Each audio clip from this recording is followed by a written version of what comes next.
people look at it, the more they're convinced that it leads us to a future that is not the health care future they want. So, Mr. President, I'm pleased to be able to speak on the Senate floor. I'm pleased to be able to represent Missourians here, and I yield back. Republican leader.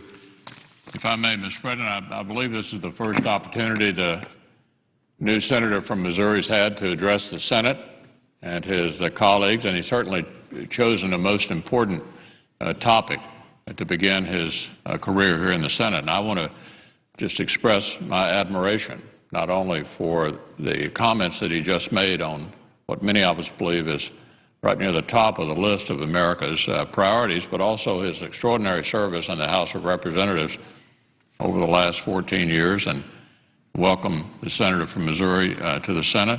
And he, as I indicated, certainly picked an appropriate topic to make his maiden speech to the United States Senate. Mr. President, I yield the floor.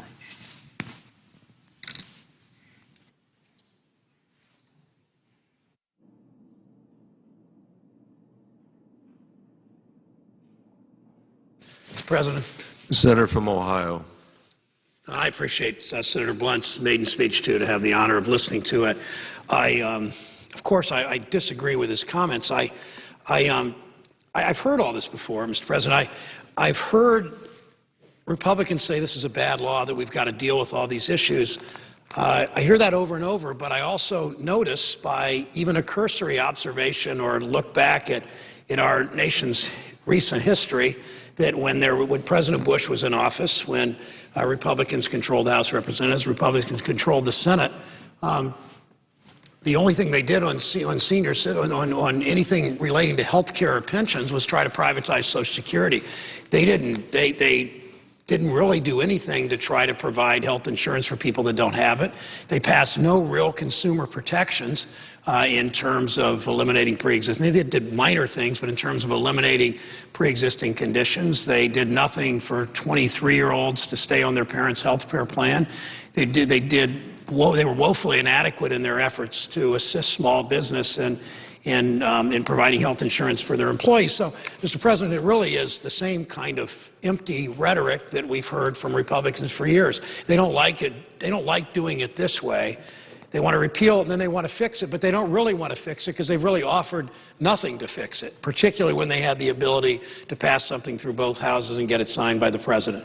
Because they really don't ever stand up to the insurance interests. The Republican Party receives huge contributions from the insurance industry. The Republican Party receives huge contributions from the pharmaceutical industry and the medical device industry, and they really have shown little interest in providing for the kind of people whose letters I'm about to share, Mr. President. Now we hear Republicans say, well, we'll provide insurance by selling across state lines and enacting malpractice reform. Well, that hardly, even the most optimistic estimates, is that might insure 2 or 3 million more people and cut costs in health care by, minuscule, I don't even know if it's 1%. I mean, nothing substantive that really matters in people's lives to the degree that, and not to mention it takes away people's ability to get redress when they've been injured by a negligent hospital or provider. So mostly empty rhetoric, Mr. President, from Republicans in this whole debate. But I want to bring it back and put a human face on it. The law of the land today is that much of what we passed a year ago will affect people's lives. That's now the law of the land. I'm particularly troubled when I hear people stand on the House and Senate floor, or people in Attorney General's offices in Columbus and around my state or around the country say how to bring a suit against this health care bill. When I think about that, I think about conservative politicians who have been the beneficiaries, they and their families have been the beneficiaries of taxpayer-financed health insurance for their whole careers. Now they want to take benefits away from voters and citizens and families in my state. They want to take benefits from seniors. Some of their Medicare benefits, they want to take benefits from families. And it just strikes me as rank hypocrisy. But let me illustrate much better than I can, by reading these letters than I can just by talking. Megan from Summit County is a college student. Megan lives in the Akron area. As a 22-year-old college student, it can be very demanding trying to keep a successful schedule going to maintain health care under my parents. As for my brother, who does not attend college, health care is nearly impossible because of cost. This new law will allow both of us to remain under our parents for a little while longer while we get our feet planted. Megan knows, even when she graduates, how difficult it is to find a good job with health insurance, with good quality health insurance. So she knows that she has the option, because of this law, to stay on her parents' health insurance until their 27th birthday. When Republicans talk about repealing this health insurance law, what are they going to tell Megan? What are they going to promise Megan in return? I assume nothing. Rose from Cuyahoga County is a small business owner. That's the Cleveland area in northeast Ohio. As a small business owner, I do not want the new health care bill to be repealed. We're excited at the small business tax credit for health care and also the new plans that are being rolled out that will give us more choices. This bill will help us to continue to offer health care to our employees. Now, Rose, if she has fewer than 50 employees, she's not required to buy them health insurance, but she will have available to them a 35% tax credit beginning last fall, that she can use to insure her employees, which most small employers want to do, most employers, period, want to do. Also, by 2014, Rose will be able to benefit in her small business with a 50% tax credit. Richard from Huron County, just west and south of where I live, in the Norwalk area. Richard writes, I've been reading where Mitch McConnell wants to force a vote in the Senate on the repeal of the health care law. If he does this, when you're allotted the time to speak, will you ask all the Republicans if they'll give up their federal health care since they're so opposed to the bill? Ask them if they're willing to keep the insurance provided by the government, yet at the same time take away the help for seniors toward their prescriptions or the preventive checkups. Or ask them to tell all the families that their sons and daughters aren't covered on their family's policies. Richard understands this. A bunch of people in this town, a bunch of conservative politicians that say they don't believe in any government benefits are all enjoying, they and their families are enjoying their government insurance, their taxpayer-financed insurance, yet they're willing to take Medicare benefits away from seniors. They're willing to take benefits away from families that they've earned. Tanya from Warren County in southwest Ohio, north of Cincinnati. Please fight the repeal of the health care law. Please don't let them take away pap smears and mammograms from being part of preventive health. People with pre-existing medical conditions need insurance, too. There's a lot of good in this bill that will be erased if it's repealed. Please fight so all Americans can have basic care. Craig from Cuyahoga County writes, a number of years ago, my 23-year-old daughter was in a bad car accident. She had no health insurance because her employer, she was working, but her employer did not offer it. Since she did not have good access to good health care, she received substandard care and she continues to suffer. My 21-year-old son's taking a year off to earn money to return to school. Craig says, contrast my 21-year-old son with my 23-year-old daughter's situation. We cannot afford his tuition and living expenses as he pursues a double major in physics and economics. In the past, he would be uncovered by insurance unless he could afford his own. In case of an accident, his prognosis would be not much better than his sister's. Now he's covered under my insurance until he either gets a job that provides benefits or turns 26, actually 27. Thank goodness. My point with all this is beg you to keep the health care bill intact and fight for it. Last letter, Mr. President, I'll read. Sue from Franklin County, the center of the state, the capital, Columbus, where the presiding officer lived for a little while.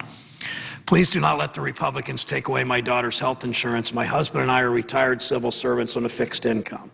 I was overjoyed when my health insurance company informed me that my 21-year-old daughter could remain on my policy until she's 26. Currently, she's a senior at The Ohio State University, and under the old regime, she would have been dropped from my policy in April 2011 when she turns 22. This may not seem like a big deal to you, but my daughter has a pre-existing condition that requires her to take 3 prescriptions a day, not to mention doctor appointments and blood work. I paid for private insurance for my older daughter for 3 years until her husband's employer covered her. By the end of the 3 years, I was paying almost $200 a month for my daughter's policy, and she was a healthy 25-year-old without pre-existing conditions. So, President, we know we know the kinds of hardships that repeal of this health care bill would inflict on all kinds of Americans, the college student, the recent graduate, the child with a pre-existing condition, the senior who wants free mail, who wants to be able to have access to mammograms and a checkup and osteoporosis screening. We know the small business person who really needs this tax credit so she can cover her 5 or 10 employees because she wants to, not because the law tells her to, but because she wants to. Mr. President, all of these reasons just underscore to me that how outrageous it is that a bunch of people dressed like this, that they get elected to offices like this, who enjoy government insurance, whose families where they and their families have benefited from taxpayer-funded insurance, are willing to continue to take their insurance, continue to enjoy those benefits, but take them away from so many seniors, so many families, so many small business people, so many people that are working hard and playing by the rules and trying to live the American dream, and in many cases this just stops them cold in their tracks. Mr. President, I yield the floor. I suggest the absence of a quorum. The clerk will call the roll. Mr. Akaka.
Mr. President, Senator from South Carolina is recognized.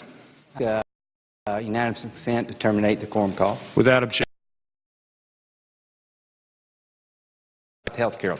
Without objection. Thank you. Thank you very much. Mr. President, the country is debating a lot of issues. We passed the health care bill last year. Now there's an effort in the House to repeal and replace it. I joined my House colleagues with the idea that we should start over and come up with some product that was truly bipartisan, that will lower cost. And all the information we received about this bill since it was passed showing it's going in the wrong direction. In May 2010, CBO Director Doug Elmendorf stated that rising health care costs will put tremendous pressure on the federal budget during the next few decades. In CBO's judgment, health legislation enacted earlier this year does not substantially diminish that pressure. We're getting more and more input about the effect this bill has on cost because there's over 700 waivers now in terms of the mandates. 40% of all the waivers given are to union health care plans, and union workforce is 7% of the total workforce. So the idea that more and more people are asking for waivers indicates that the cost component of this bill is a real problem for the country. And the whole goal of health care reform is to lower cost, improve quality, and I'm afraid that what we've done with the health care bill is that we've increased cost, consolidated power into the federal government, and Medicare and Medicaid already are unsustainable when it comes to federal financial obligations, and the Obama health care bill, if fully enacted by 2014, would extend Medicaid coverage in the state of South Carolina to 29%. 29% of South Carolinians would be covered by Medicaid. That's a substantial increase over the number of people on Medicaid today. That would require my state to come up with $1 billion more in the next 7 years of state matching money to get the federal government Medicaid dollars. The second largest expense in South Carolina today is the state's matching requirement to get existing Medicaid dollars from the federal government. If you expanded Medicaid, you're going to bankrupt South Carolina, and I think there's a better way to deliver health care to low-income Americans. I was on a bipartisan bill with Senator Wyden and Bennett that did cover everyone, but it allowed people to buy health care in the private sector with tax credits. It took deductions away from employers. That's a lot of money. And it took that pool of money and allowed individuals to buy their own health care in a more competitive environment. So at the end of the day, it looks like we're going to be taking a vote here soon in the Senate, I hope, to repeal and replace the health care law that was passed last year. If it is repealed, it should be replaced.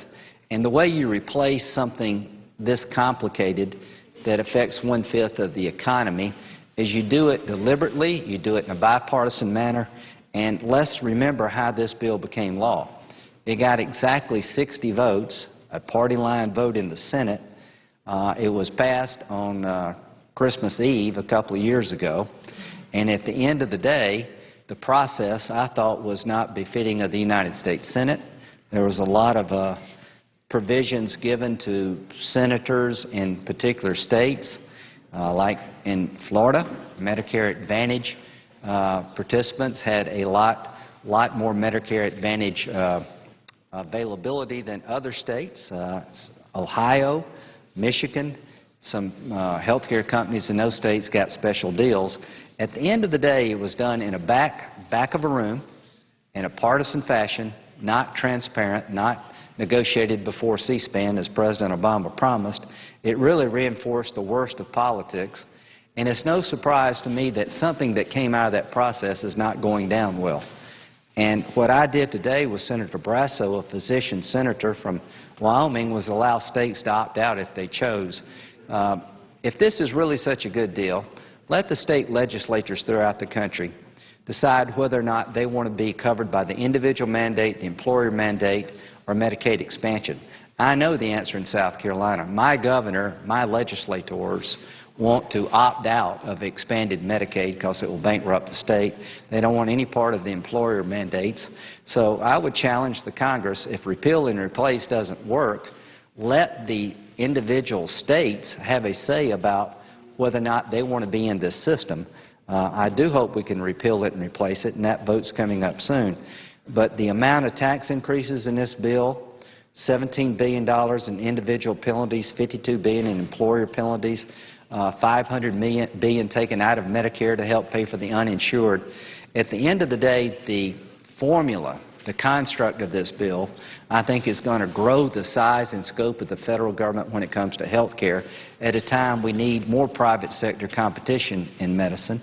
It's going to increase taxes on businesses at a time when we should lower their taxes, and it's going to make it very hard in the future for senior citizens to find doctors to take Medicare, because at the end of the day, the more you consolidate power in the federal government, the more obligations the federal government has when it comes to health care, the less we can pay because we're so broke. So I hope that this vote will happen soon. And to my colleagues who want to keep this bill, I respectfully disagree, but that's what debate's all about. We can have a civil debate about the future of health care. I think the Congress would be wise to start over and come up with a new product. And it does put pressure on Republicans, if we do repeal this bill, to replace it with something that makes sense. And what makes sense to me is to lower cost and make sure that people have access to health care and that the uninsured are taken care of, but one size does not fit all. So I look forward to casting my vote to repeal and replace. And if that doesn't work, I look forward to having my amendment, along with Senator Barrasso, on the floor of the Senate, allowing states to opt out if they choose. My guess will be that a majority of the states would opt out of the individual mandate, the employer mandate, and Medicaid expansion, and some Democratic governors are going to be talking to the members of this body about how their states will be devastated by Medicaid expansion.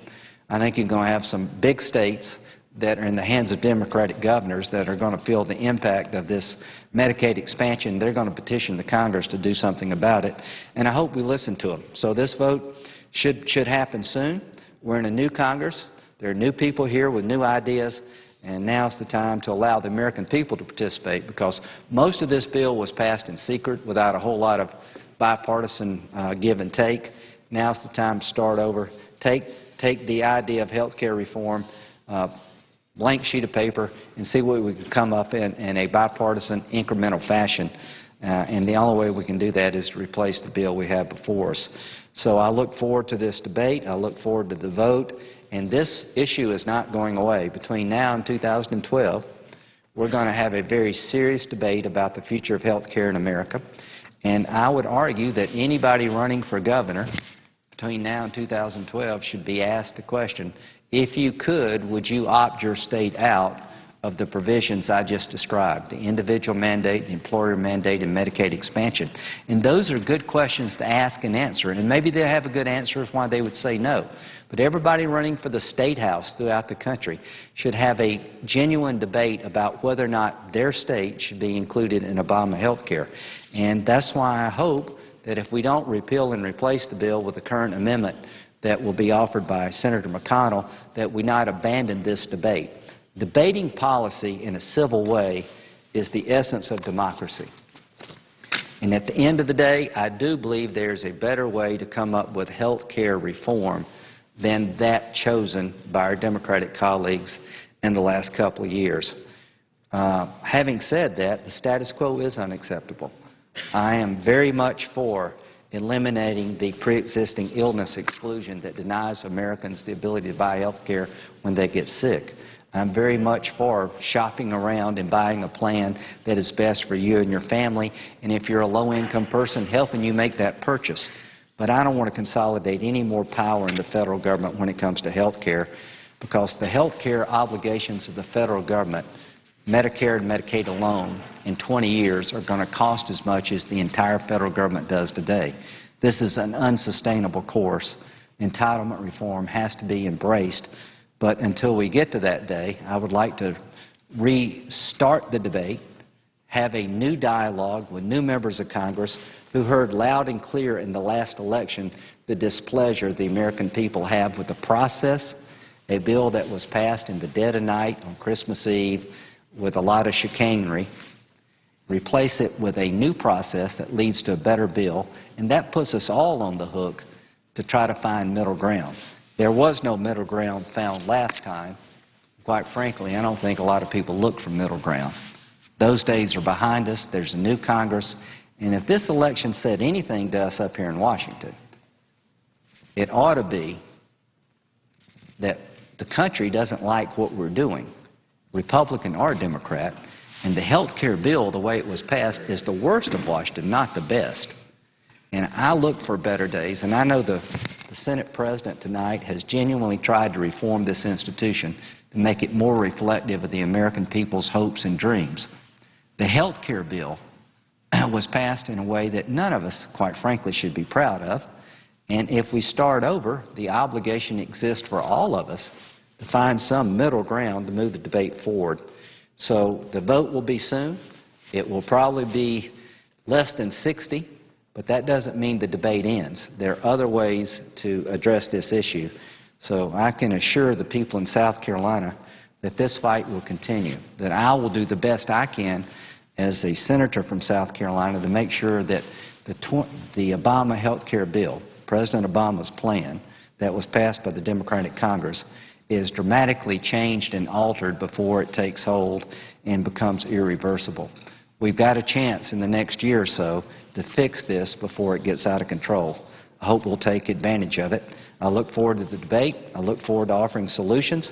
I look forward to more than just saying no, but I do look forward to a genuine debate where I do have a say, and hopefully people on the other side will listen. With that, I yield, and thank you very much for the time.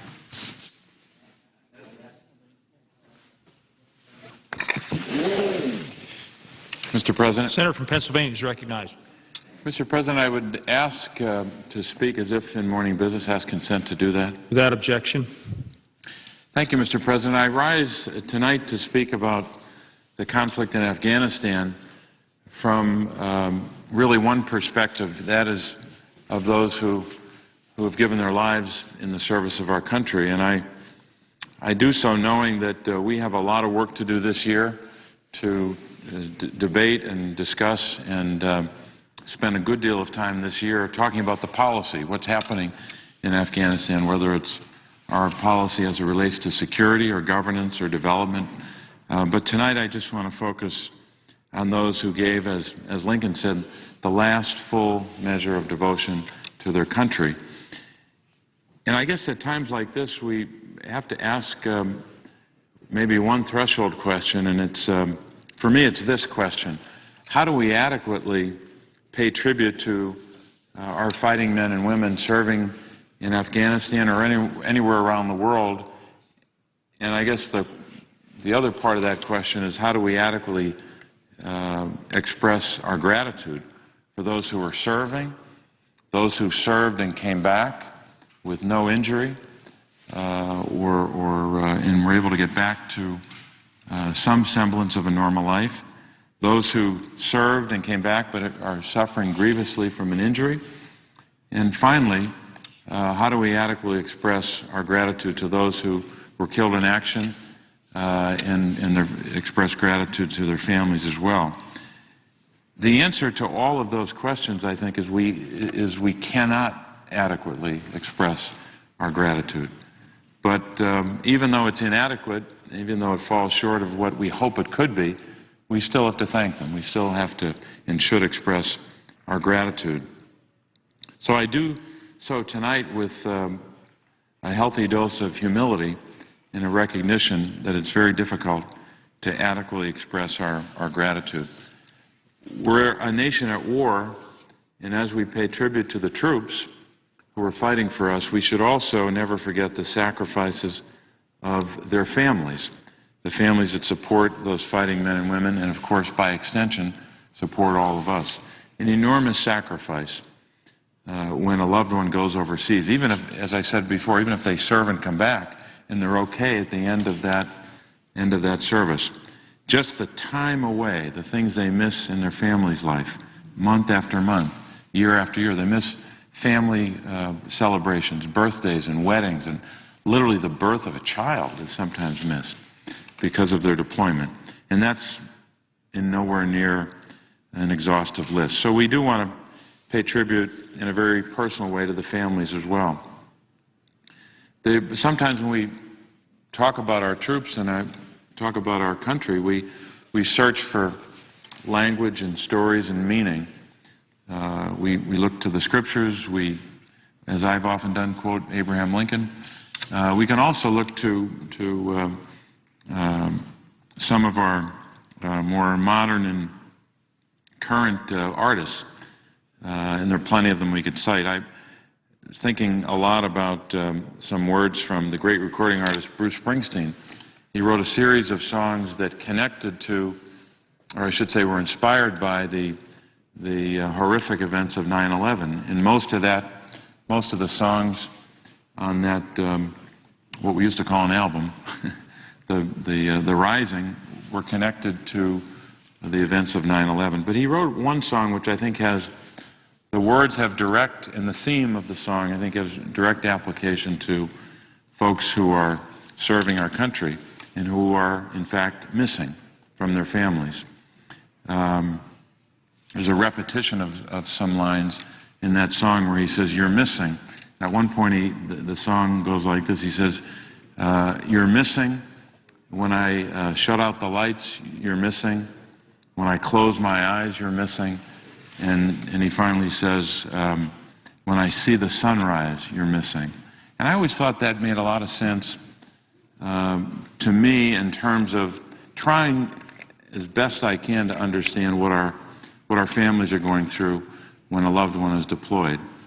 That family is missing that service, that family member when they're serving in Iraq or Afghanistan or anywhere around the world. Of course, it's especially meaningful and poignant and sad and moving when it means you're missing because you've been killed in action. And every day they're missing when someone is turning out the lights at night, when they're sleeping, and when they see the sunrise in the morning. So we think of those words and the fact that there are a lot of people missing today from their family because of their deployment or because of their death. I've read the names of those who were killed in action in Iraq over time in 2007 and 2008 and 2009, and we got through that list of those who had lost their lives in Iraq. In that conflict to date, 197 Pennsylvanians lost their lives.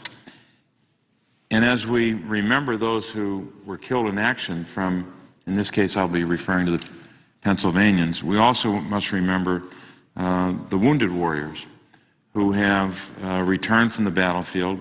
In Pennsylvania, that's to date 398 brave men and women have been wounded in this war, the war in Afghanistan. Last week I met two courageous young men, Army Corporal Russell Carter of Springfield, Pennsylvania, Delaware County, right outside of the city of Philadelphia, and Marine Corporal David Noblet of Herndon, Pennsylvania. That's in Northumberland County in the middle of our state. They had just returned from Afghanistan, both wounded, and just remarkably strong and capable soldiers fighting for us. Not a word, and the presiding officer knows from the soldiers he's spoken to, not a word of complaint about what happened to them, not a word of complaint about their care, and they're getting great care at Walter Reed. And I salute, obviously, their bravery and their valor, but we also, of course, salute the sacrifice of their families at this time, and commend the efforts of the staff at Walter Reed who take care of them. Remarkable, almost miraculous care and treatment of our soldiers. They work every day to make sure that those soldiers not only are cared for and that they're progressing, but that in fact, because of that care and because of that dedicated care at so many facilities, whether it's Walter Reed or veterans hospitals or whatever across the country, one of the reasons they do that is to ensure that the future choices of these young service members are not determined by an IED blast or by the bullet from a sniper. That because of the rehabilitation, because of the healing and hope that comes from that work, that soldier's future is determined and will be determined by that soldier and not by the enemy. The rehabilitation work done at Walter Reed is just remarkable, and we are reminded when we see these soldiers in that care of their strength. We're reminded of their skills, the dignity that comes as a result of that care and treatment over time, and that in fact they will determine their own future because of that care.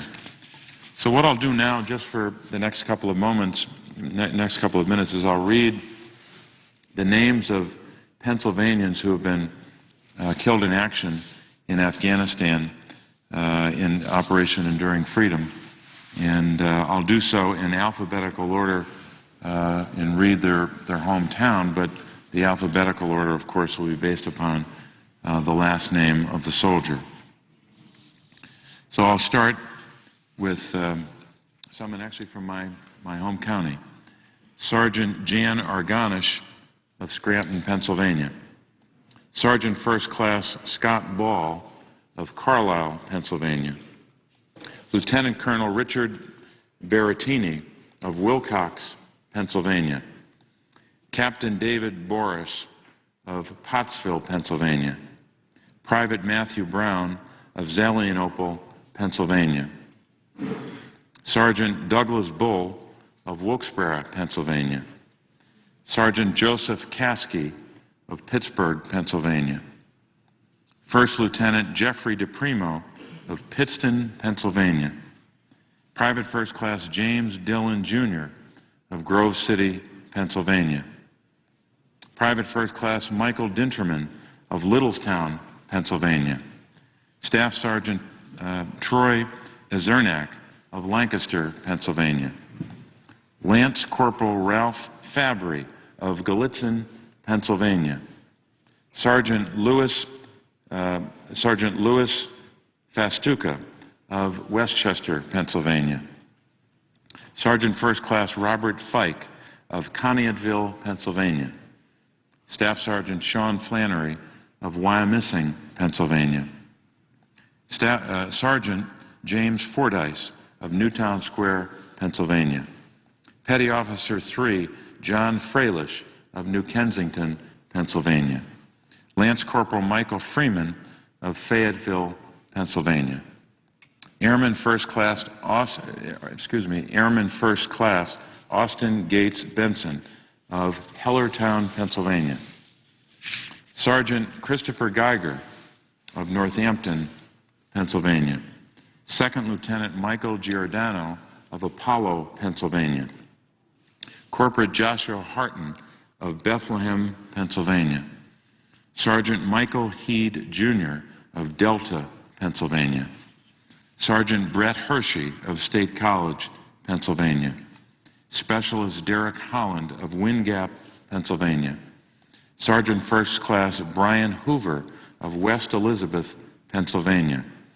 Lance Corporal Abram Howard of Williamsport, Pennsylvania. Staff Sergeant Matthew Ingham of Altoona, Pennsylvania. Private First Class David Jefferson of Philadelphia, Pennsylvania. Lance Corporal Larry Johnson of Scranton, Pennsylvania. Sergeant Nathan Kennedy of Claysville, Pennsylvania. Corporal Jared King of Erie, Pennsylvania. Specialist Dale Cridlow of Hughestown, Pennsylvania. Private First Class Serge Kraupaw of Hawley, Pennsylvania. Staff Sergeant Patrick Kuchbach, Staff Sergeant Patrick Kuchbach of McKees Rocks, Pennsylvania. Sergeant Ryan Lane of Pittsburgh, Pennsylvania. Master Sergeant Arthur Lilly of Smithfield, Pennsylvania. Captain Ronald Luce, Jr. of Wayne, Pennsylvania. Specialist Jonathan Lusher of Scranton, Pennsylvania. Master Sergeant Thomas Mahalik of Bradford, Pennsylvania. Sergeant Jonathan McCauley of Gettysburg, Pennsylvania. Sergeant Andrew McConnell of Carlisle, Pennsylvania. First Sergeant Christopher Raftery of Brownsville, Pennsylvania. First Sergeant Christopher Rafferty of Brownsville, Pennsylvania. Specialist Jesse Reed of Orfield, Pennsylvania. Sergeant Joshua Reimer of Rochester, Pennsylvania. Gunnery Sergeant Justin Schmalstieg of Pittsburgh, Pennsylvania. Sergeant Derek Shanfield of Hastings, Pennsylvania. Sergeant First Class Michael Shannon of Canadensis, Pennsylvania. Chief Warrant Officer 4 Michael Slobodnik of Gibsonia, Pennsylvania. Staff Sergeant Mark Small of Collegeville, Pennsylvania. Staff Sergeant Glenn Stuyvesant of Blairsville, Pennsylvania. Corporal Sasha Struble of Philadelphia, Pennsylvania. Private First Class Brandon Steyer of Lancaster, Pennsylvania. Staff Sergeant Paul Sweeney of Lakeville, Pennsylvania. Staff Sergeant Richard Tiemann of Waynesboro, Pennsylvania. Corporal Eric Torbert, Jr. of Lancaster, Pennsylvania. Lance Corporal Joshua Twigg of Indiana, Pennsylvania. Specialist Anthony Vargas of Reading, Pennsylvania. Staff Sergeant William Vile of Philadelphia, Pennsylvania. Sergeant David Walls III of Sharpsville, Pennsylvania. Sergeant Jonathan Walls of West Lawn, Pennsylvania. Staff Sergeant David Weigel of Philadelphia, Pennsylvania. Captain Brian Willard of Hummelstown, Pennsylvania. And finally, Corporal Anthony Williams of Oxford, Pennsylvania.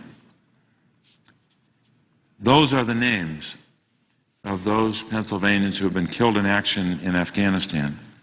We now have a total of 64 brave service members from the Commonwealth of Pennsylvania who, as I said before, quoting Lincoln, gave the last full measure of devotion to their country.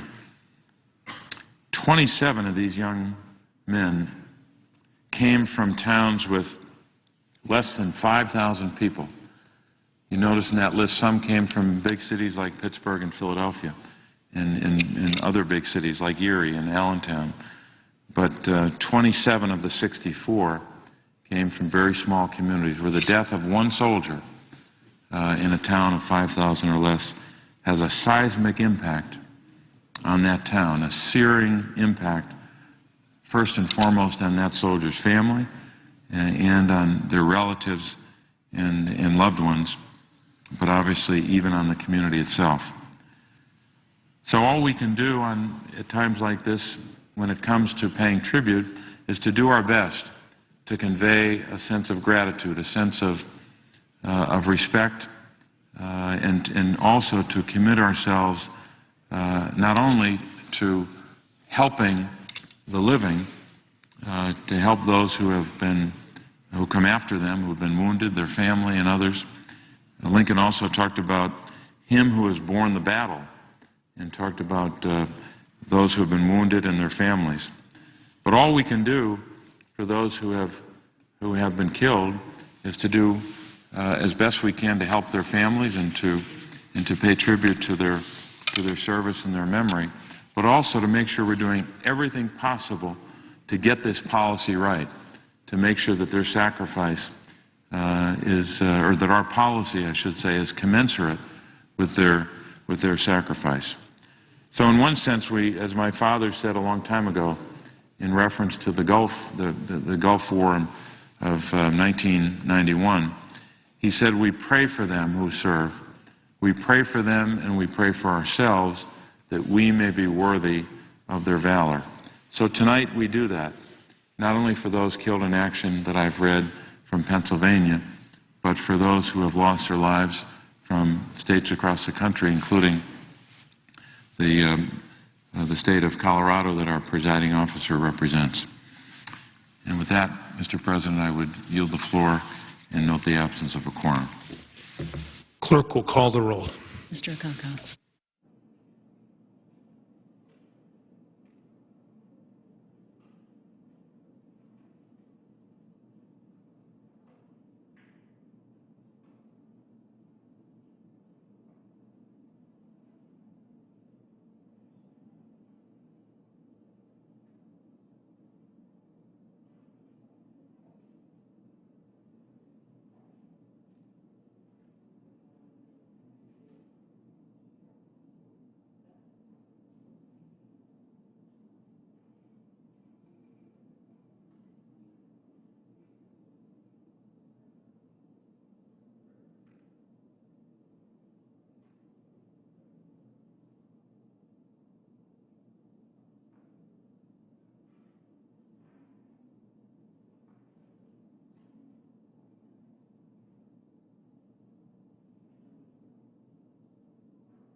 Mr. President, Senator from Pennsylvania is recognized.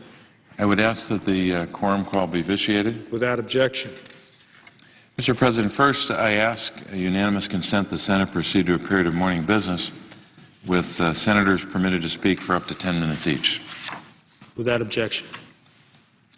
I ask unanimous consent that the Committee on Environment and Public Works be discharged from further consideration of S-188 and the Senate proceed to its immediate consideration. The clerk will report. S-188, a bill to designate the United States Courthouse under construction at 98 West 1st Street, Yuma, Arizona, as the John M. Roll United States Courthouse. Without objection, the Senate will proceed to the measure. I ask unanimous consent that the bill be read a third time and passed, the motion to reconsider be laid upon the table, and any statements relating to the measure appear at the appropriate place in the record as if read. Without objection. Mr. President, I ask unanimous consent that the appointments at the desk appear separately in the record as if made by the chair. Without objection. Mr. President, I ask unanimous consent that when the Senate completes its business today, it adjourn until 10 a.m. on Wednesday, February 2nd, that following the prayer and the pledge, the journal of proceedings be approved to date, the morning hour be deemed expired, the time for the two leaders be reserved for their use later in the day, and following any leader remarks, Senator Paul be recognized in morning business for up to 20 minutes in order to deliver his maiden speech to the Senate. Finally, I ask that following his remarks, the Senate resume consideration of calendar number 5, S-223, the Federal Aviation Administration Authorization Bill. Without objection. Mr. President, tomorrow the managers of the bill will continue to work with the leadership on an agreement to dispose of the pending amendments. Senators will be notified when any votes are scheduled. If there is no further business to come before the Senate, I ask that it adjourn under the previous order. The Senate stands adjourned until 10 a.m. tomorrow. The Senate today began work on a bill reauthorizing Federal Aviation Administration programs. They're expected to continue debate on the bill and amendments throughout the week.